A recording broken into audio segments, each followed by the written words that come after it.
தாத்தா, எனக்கு ஒரு சந்தேகம். ஆ சொல்லு கண்ணா, என் செல்ல பேராண்டிக்கு என்ன சந்தேகம்?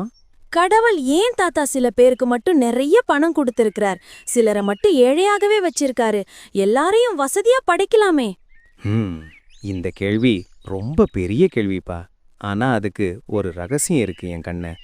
கடவுள் எல்லாத்தையும் வசதியா படைச்சிட்டா இந்த உலகம் இயங்காதுப்பா. இதுதான் அதுல இருக்கிற விஷயம். ஏங்காதா? எப்படி தாத்தா? இப்போ உதாரணத்துக்கு எடுத்துக்கோ.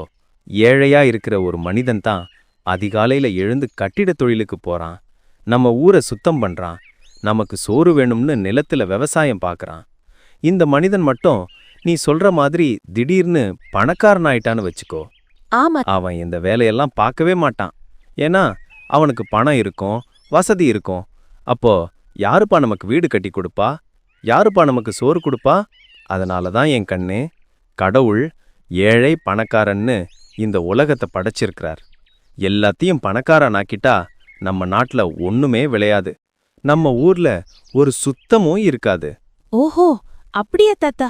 இப்போ எனக்கு புரிஞ்சிடுச்சு. புரிஞ்சுக்கிட்டா சரி. அதனால தான் நாம எல்லா தொழில்களையும் மதிக்கணும், சரியா? வா, உள்ள